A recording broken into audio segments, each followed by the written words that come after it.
Bom dia, pessoal. Boa semana. Espero que vocês estejam bem.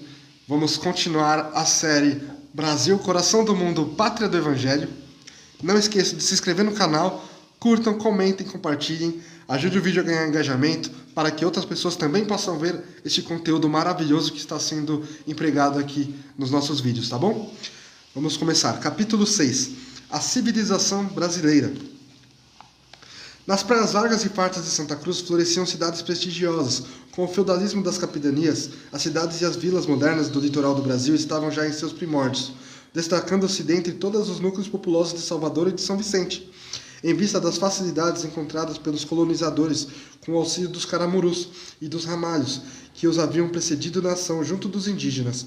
Contudo, Portugal ainda não se decidira a destacar os seus elementos mais valorosos para os trabalhos da colônia, preferindo enviar-lhe criminosos e homens sem escrúpulos. Por toda parte buscavam os naturais, os recantos desconhecidos das florestas remotas, fugindo à escravidão e às torturas injustificáveis que lhes infligiam os homens brancos, por eles um dia acolhidos com as mais altas manifestações de fraternidade.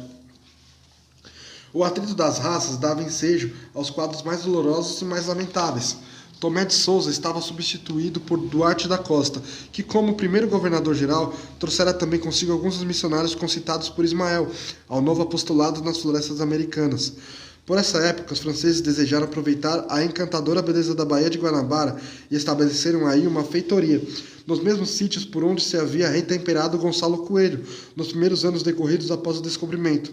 Com a proteção do almirante Coligny, então favorito do rei Henrique II da França, Nicolau de Villegagnon aporta a Bahia Maravilhosa em 1555 e funda uma colônia na ilha de Serigipe, que tomou mais tarde o seu nome, das árvores de Uruçumirim, que é hoje a Praia Elegante do Flamengo. Os tamoios valentes contemplavam receosos a intromissão dos europeus na sua região privilegiada, mas Villegagnon, com a sua mentalidade religiosa e honesta, consegue captar a confiança dos naturais, concedendo-lhes o mesmo tratamento dispensado aos seus companheiros. Os indígenas recebem carinhosamente a orientação de Pai Colás e se tornam os devotados colaboradores de sua obra. Enquanto os franceses vão se apoderando da costa, Dom Duarte, na Bahia, lhes observa os movimentos, impossibilitado de adotar quaisquer providências. A metrópole portuguesa não se digna de enviar à colônia distante os elementos necessários à sua conservação e defesa. Villegagnon, localizada na Guanabara, edifica sua obra, mas os padres calvinistas que lhe acompanharam a expedição inutilizaram-lhe muitas vezes o trabalho construtivo, com as suas discussões estéreis. Em 1559, Villegagnon regressa à França, no propósito de buscar recursos oficiais, sem jamais se tornar ao Brasil, ficando seus compatriotas abandonados na colônia nascente. Em 1558, havia assumido o governo-geral de Santa Cruz Mendes Sá, que combate sem trégua a influência dos estrangeiros. Com a sua energia, expele os franceses do Rio de Janeiro, destruindo-lhe as fortificações. Mal, porém, se havia retirado o governador, voltaram os franceses dispersos a reassumir a sua posição na ilha de Serigipe. É Serigipe, tá? Com o auxílio dos tamoios, reunidos a esse tempo na maior confederação indígena que já existiu em terras do Brasil, sob a direção de Cunha Bebê. Contra as perversidades dos colonizadores portugueses, o governador-geral reconhece a necessidade de fundar-se uma povoação que aí ficasse como sentinela da costa, a fim de eliminar os derradeiros resquícios das influências francesas. O grande projeto aguarda ensejo favorável para sua concretização. Estácio de Sá, sobrinho do governador, é então incumbido de comandar uma guarnição que ali se planta, em defesa da cidade. A povoação se reparte em pequenas guarnições de militares, junto ao Pão de Açúcar e numa das numerosas ilhas do Golfo Esplêndido. Os franceses, todavia, unem-se aos índios e Estácio de Sá morre em 1567, empenhado com eles em guerra. O combate em tais circunstâncias assume proporções aspérrimas e rudes. Mendes Sá reúne todas as forças disponíveis nas cidades da colônia e ataca todas as fortificações que existiam onde hoje se situa a Praia do Flamengo e a Ilha do Governador. Obtém a mais completa vitória sobre o inimigo, mas permitiu, lamentavelmente, que aí se consumassem inauditas crueldades com os vencidos. Os portugueses transferem então a cidade, que fica definitivamente fundada no Morro de São Januário, mais tarde do Castelo.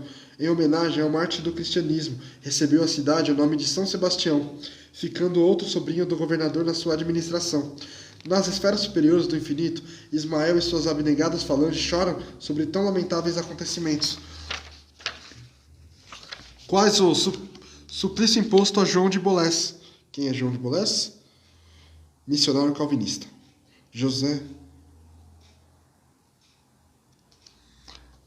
Missionário calvinista. Pelos elementos de mais confiança dos maiorais da espiritualidade. A cidade fica sob a proteção espiritual de Sebastião, o grande filho de Narbone, martirizado pela sua fé cristã ao tempo de Diocleciano, em 288 da nossa era. Estácio de Sá reúne-se às falanges invisíveis, encarregadas de cooperar no progresso daqueles sítios, sob as vistas amorosas do desvelado patrono da cidade. Desdobra-se em dedicação a favor de seu progresso. Entre os núcleos florescentes, muitas vezes voltou Estácio a se corporificar na pátria do Evangelho, para viver na paisagem predileta dos seus olhos. Sua personalidade aí adquiriu elementos de ciência e de virtude, e ainda há poucos anos podia ser encontrada na figura do grande benemérito do Rio de Janeiro, que foi Oswaldo Cruz. Depois das lutas sanguinolentas nas praias da Bahia mais bela do mundo, onde os vícios europeus, desencadeando nefandas guerras religiosas, batalhavam entre si, estendendo suas crueldades até o Novo Mundo, Ismael considerou a necessidade de estabelecer uma diretriz para a organização econômica da terra do Cruzeiro. Após a elaboração de largos projetos de ação do plano invisível, o sábio mensageiro do Senhor discrimina as funções de cada região da pátria brasileira.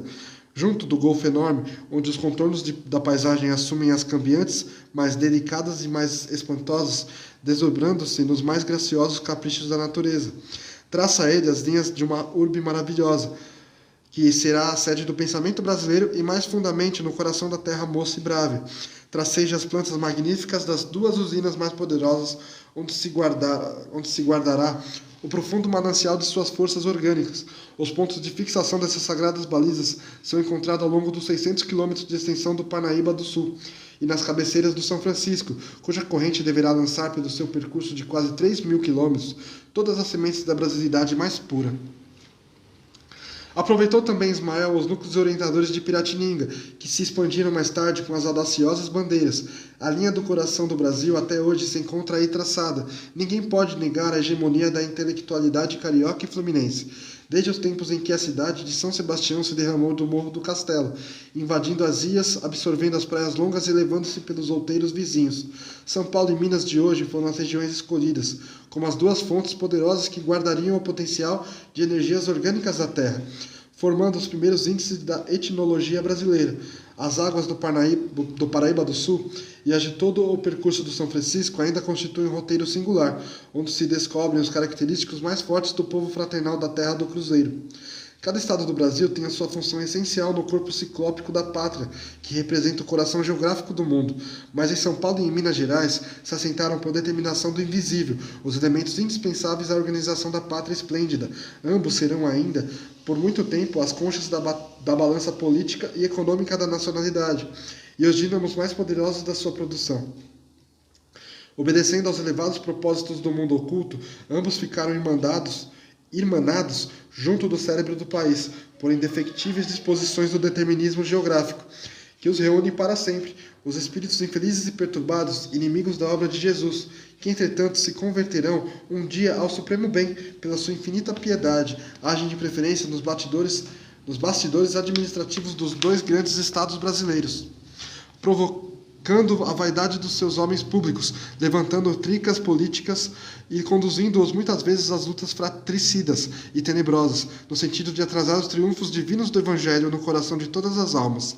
Mas os devotados obreiros do além não descansam em sua faina de abnegação e renúncia, e ainda agora, em 1932, quando o distinto jornalista da atualidade rasgava a bandeira nacional da capital paulista, em seu famoso discurso em 100 palavras, José de Anchieta, de quem João de Bolés é agora dedicado a colaborador, e vários outros gênios espirituais da terra brasileira se reuniam no colégio de Piratininga, implorando a Jesus derramasse o doce bálsamo da sua humildade sobre o orgulho ferido dos valorosos piratininganos, e Ismael estende o seu lábaro de perdão e de concórdia sobre os movimentos patricidas e reúne de novo os irmãos dos dois grandes estados centrais do país, para a realização da sua obra em prol do Evangelho.